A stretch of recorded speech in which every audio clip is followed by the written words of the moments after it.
Loan Payments Amendment Bill, first reading. The Honourable Paula Bennett. Mr Speaker, I move that the Social Assistance Living Alone Payments Amendment Bill be now read a first time.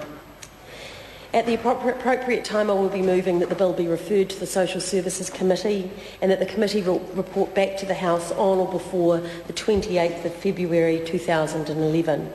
And that the committee have the authority to meet at any time that the House is sitting, except during oral questions, during any evening on a day in which there has been a sitting of the House, and on the Friday in a week where there has been a sitting of the House, despite Standing Orders 187 and 190, 1B and C. Mr Speaker, this bill has two main purposes. The first is to make amendments to the New Zealand Superannuation and Retirement Income Act 2001 and the War Pensions Act 1954, so that single superannuants and single veterans pensioners living alone don't have to make a separate application to receive their full entitlement.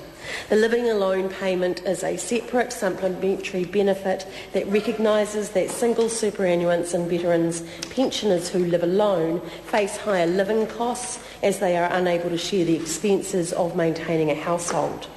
A single superannuant who has been granted a living alone payment receives $25.56 more per week after tax than a single superannuant who is sharing accommodation.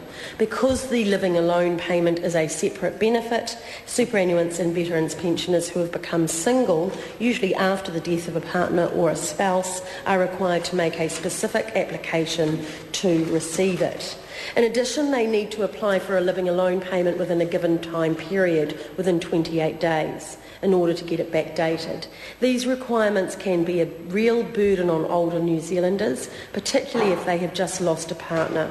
Also, because many aren't aware of the payment, many don't apply for it and so miss out on their full entitlements, and this can create unnecessary hardship. Mr Speaker, it's important we amend this legislation so older New Zealanders who suddenly find themselves alone do not struggle to pay their bills when they are entitled to this help. This government is addressing the situation by replacing the living alone payment and the two current rates of New Zealand super and veterans pension with a new single living alone rate and a new single sharing accommodation rate. The two rates will not change the total payment received by single superannuants and veterans pensioners who are living alone. On top of this change, superannuants will no longer need to visit a work and income office to make an additional application for a payment they're automatically entitled to. This is onerous for older New Zealanders and could mean some do not apply for their entitlement. The new single living alone rate will be paid from the day the superannuant or veterans pensioner becomes eligible. At the date of the enactment, all recipients of the living alone payment will be transferred to the new single living alone rate of New Zealand super or veterans pension. It is important to note this legislation change will not be retrospective. The second main purpose of this bill is to amend the New Zealand Superannuation and Retirement Income Act 2001 and the War Pensions Act 1954 to update the definition of dependent child. The definition is to be aligned with the Social Security Act 1964 and the Income Tax Act 2007. Currently, the definition between the acts is inconsistent. This amendment means single superannuants and veterans pensioners with dependent children will receive the new single living alone rate until the end of the calendar year in which the child turns 18 and so long as the child is at school or in training. Beyond that, if the child remains in the household, the superannuant will receive the new single sharing accommodation rate.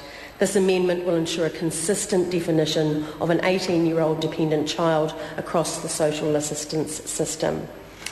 Mr Speaker, the bill also contains a minor amendment of a technical nature. This is replacing the term licensed to boarding house with the term boarding house so that it is consistent with a recent amendment to Section 66B of the Residential Tenancies Act 1986. As required by Section 73 of the New Zealand Superannuation and Retirement Income Act 2001, the Minister of Finance has tabled a statement to the House on the consultation undertaken with other parties in developing these amendments. I am pleased to note the Green Party, the Progressive Party and Unite Future New Zealand have all indicated they will support the amendments. The amendments contained in the bill address two issues with the current living alone payment. I am confident these changes will ensure a fairer and more equitable experience for single superannuants and single veterans pensioners who live alone. They seem minor, but I think they will be significant for those people that use them, and we need to simplify the system. This national government is adamant this group of New Zealanders should not face any unnecessary difficulty in obtaining what they are rightfully entitled to. I commend this bill for the House. A question.